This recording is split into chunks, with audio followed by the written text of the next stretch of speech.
दिल्ली के एक सरकारी विभाग में कार्यरत अर्जुन वर्मा एक ईमानदार लेकिन बेहद जिज्ञासु अफसर था। एक रात वह देर तक ऑफिस में रुका हुआ था जब उसे रिकॉर्ड रूम के पीछे एक पुराना लॉक किया हुआ दरवाजा दिखा जो आमतौर पर किसी की नज़र में नहीं आता था। दरवाजे के ऊपर धूल जमी एक पट्टी पर लिखा था, संवेदनशील अभिलेख, विशेष अनुमति आवश्यक। अर्जुन का दिमाग कौतूहल से भर गया। अगले दिन उसने धीरे धीरे रिकॉर्ड रूम की चाबी उधार ली और रात को छुपते छुपाते उस दरवाजे के अंदर दाखिल हो गया। कमरे में एकमात्र चीज थी, एक लाल रंग की फाइल जिस पर बड़ा अक्षरों में लिखा था। उसने फाइल खोली तो उसकी आंखें फटी की फटी रह गईं। उसमें लिखा था कि 2002 में सरकार द्वारा एक गुप्त मानव प्रयोग किया गया था एक विशेष कैदी पर, जिसे स्लीपर एजेंट के तौर पर ब्रेन वॉश किया गया और छोड़ दिया गया। राजधानी में यह एजेंट आम जनता में रह रहा था और कभी भी एक कमांड पर खतरनाक रूप से सक्रिय हो सकता था। फाइल के आखिरी पन्ने पर लिखा था, नीचे लिखा कोड उस एजेंट को दोबारा सक्रिय करने के लिए है, प्रयोग केवल आपात स्थिति में किया जाए। कोड था नागफनी 47। अर्जुन घबरा गया। उसी वक्त उसके पीछे एक परछाई हिली। अर्जुन ने पलट कर देखा, एक अजनबी खड़ा था, काले कपड़ों में। फाइल देख ली। वो मुस्कराया और बोला, मैं ही हूं रक्ता चिन्हा। अर्जुन की रगों में खून जम गया था। उसके सामने खड़ा व्यक्ति मुस्करा रहा था, निडर, ठंडे चेहरे वाला। तुम रक्ता चिन्हा हो? अर्जुन ने कांपती आवाज में पूछा। हाँ, उसने उत्तर दिया। लेकिन मैं सोया हुआ था और तुमने मुझे जगा दिया। नागफनी 47। यही तो चाहिए था। अर्जुन को समझ नहीं आ रहा था कि उसने ऐसा क्या कर दिया। चारों ओर अंधकार। कुछ ही सेकंड में अर्जुन को किसी ने पीछे से दबोच लिया। अर्जुन की आंख खुली। वह किसी अज्ञात स्थान पर था। एक अंधेरी कोठरी, दीवारों पर अजीब कोर्स और फॉर्मूलों से भरी आकृतियां बनी थीं। वही दीवार पर एक पुरानी तस्वीर लटक रही थी, जिसमें वही व्यक्ति, रक्ता चिन्हा, एक सैन्य वैज्ञानिकों की टीम के साथ खड़ा था। अर्जुन को झटका लगा। यह तो डॉक्टर अनिरुद्ध सेन था, जो 2002 में एक सरकारी जैविक प्रयोगशाला के प्रमुख वैज्ञानिक थे। लेकिन रिपोर्ट्स में लिखा था कि वे मर चुके हैं। मैं मरा नहीं, छुपा दिया गया, अचानक वही व्यक्ति बोला। सरकार ने प्रयोग सफल होने के बाद मुझे और उस स्लीपर एजेंट प्रोग्राम को दफना दिया। तो क्या तुम खुद एजेंट हो? अर्जुन ने पूछा। नहीं, उसने कहा, मैं उसे तैयार करने वाला मास्टरमाइंड हूं। असली एजेंट अभी भी सक्रिय नहीं हुआ है, लेकिन अब तुमने दरवाजा खोल दिया है। तुम्हारा एक्शन एक सिग्नल था और अब वो जागेगा। अर्जुन ने किसी तरह खुद को छुड़ाया और वहां से भाग निकला। वापस ऑफिस में आकर उसने उस फाइल को फिर से पढ़ा। आखिरी पन्ने पर अब एक नया संदेश लिखा था, एजेंट 47 आइडेंटिफाइड। नाम अर्जुन वर्मा। उसका हाथ कांप गया। क्या वह खुद ही स्लीपर एजेंट है? क्या यह सब एक बड़ा भ्रम था? उसकी यादें, उसका जीवन, बस एक प्रयोग। उसी वक्त उसके फोन पर एक अनजान कॉल आया। सिर्फ 2 शब्द बोले गए। नागफनी 47 सक्रिय। फोन कट गया। नागफनी 47 सक्रिय। ये 2 शब्द अर्जुन के दिमाग में हथौड़े की तरह बज रहे थे। उसे कुछ भी याद नहीं आ रहा था कि उसने ऐसा कौन सा काम किया होगा जिससे वो खुद एक स्लीपर एजेंट बन गया। उसने शीशे में अपनी आंखों में झांका। वहां उसे कुछ पल के लिए ऐसा लगा जैसे कोई और उसे घूर रहा हो। वही चेहरा, लेकिन नजरें अलग थीं, निर्दयी। तभी दरवाजे पर दस्तक हुई। सीबीआई के 2 अधिकारी खड़े थे। अर्जुन वर्मा, आपको गुप्त राष्ट्र विरोधी गतिविधियों के संदेह में पूछताछ के लिए साथ चलना होगा। आपकी हार्ड ड्राइव से एक कोड ट्रांसमिशन पकड़ा गया है। नागफनी 47 अधिकारी बोला। मैंने कुछ नहीं किया, अर्जुन चीखा। लेकिन तभी एक वीडियो प्ले किया गया। अर्जुन देर रात लैब में दाखिल होता है, मशीन ऑन करता है और एक कोड बोलता है। प्रोटोकॉल Y7 इनिशिएट नागफनी। ये मैंने नहीं किया, अर्जुन जोर से बोला। ये छेड़छाड़ है। या हो सकता है यही तुम्हारा प्रोग्राम हो। भूल जाओ, काम करो, फिर से भूल जाओ।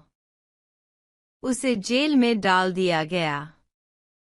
लेकिन उसी रात एक रहस्यमयी व्यक्ति ने जेल में घुसकर उसे छुड़ा लिया, चेहरा नकाब में।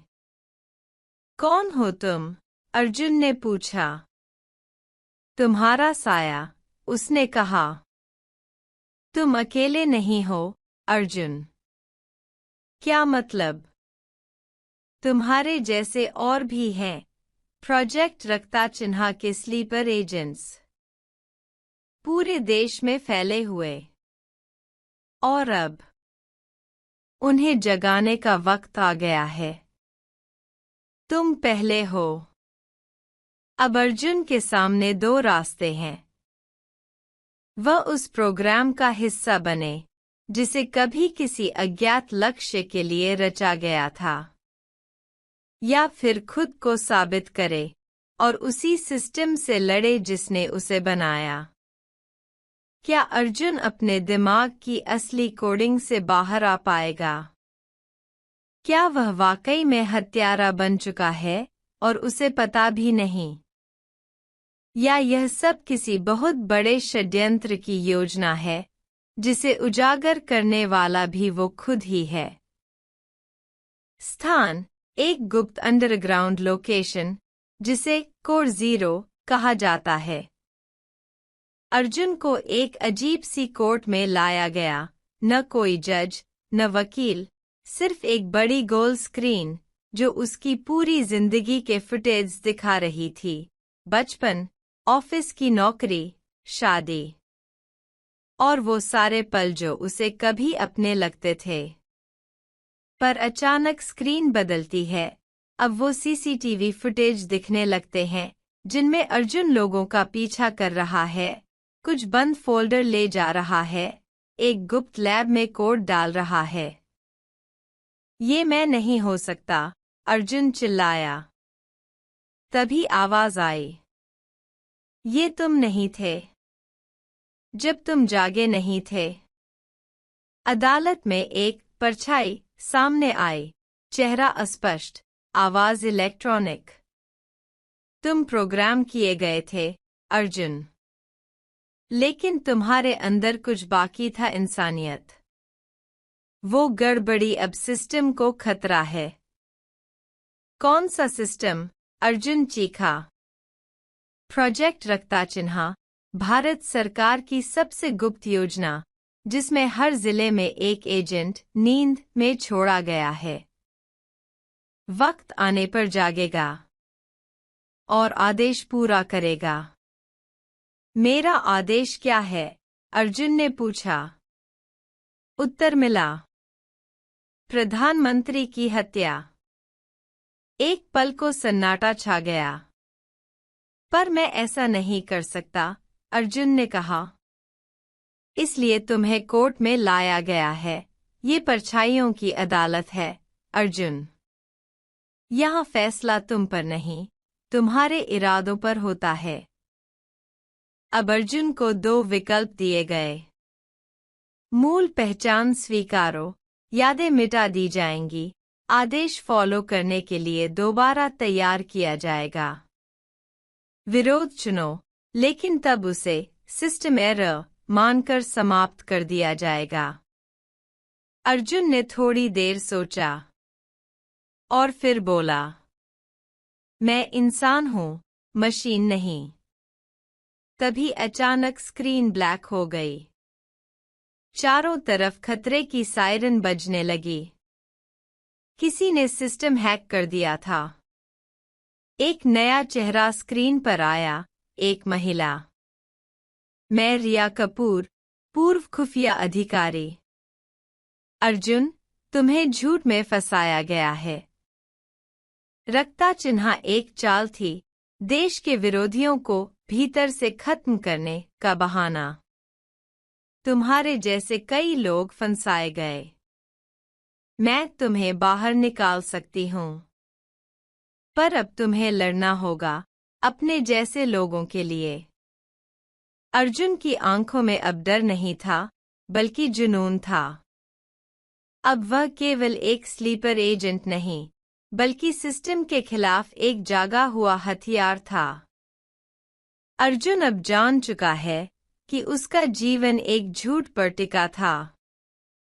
वो एक स्लीपर एजेंट के रूप में पला बढ़ा, पर असल में वह केवल एक मोहरा था।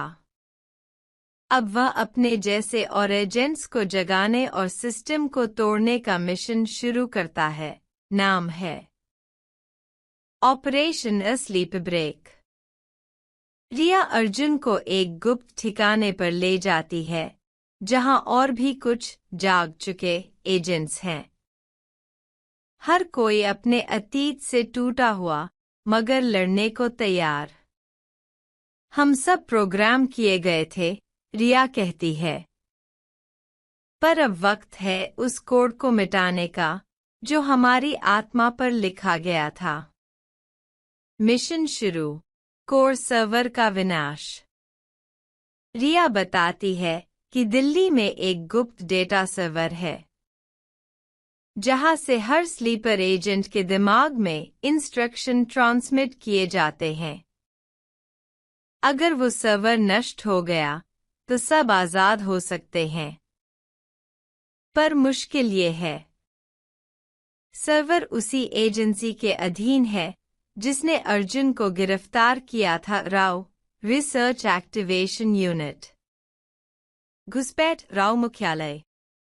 अर्जुन, रिया और 2 अन्य एजेंट बनकर राव के अंदर घुसते हैं।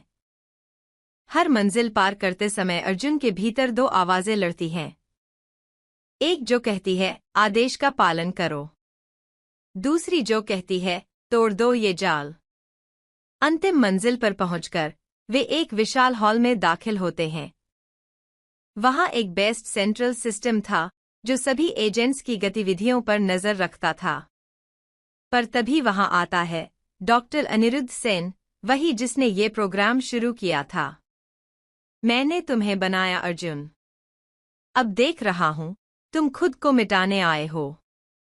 अनिरुद्ध एक कन्फ्यूजन कोड एक्टिवेट कर देता है, जिससे अर्जुन का दिमाग तेजी से ब्लर होने लगता है। उसे याद नहीं रहता कि दुश्मन कौन है, रिया या वो खुद। पर तभी रिया चिल्लाती है, अपनी यादें नहीं, अपने निर्णयों पर भरोसा करो। अर्जुन आंखें बंद करता है, फिर अचानक उठता है और कोर सर्वर के सर्किट में ईएमपी ब्लास्ट डिवाइस लगा देता है। ब्लास्ट, अंधकार, फिर रोशनी, सर्वर ध्वस्त, राव का सिग्नल नेटवर्क बंद। हर स्लीपर एजेंट की कोडिंग टूट चुकी है। अर्जुन अब हिमालय की किसी शांत घाटी में है। किसी के नाम से नहीं, बस एक सादा जीवन। एक बच्चा उससे पूछता है, अंकल, आप पहले क्या काम करते थे? अर्जुन मुस्कराता है और कहता है, मैं सोया हुआ था, अब जाग गया हूं।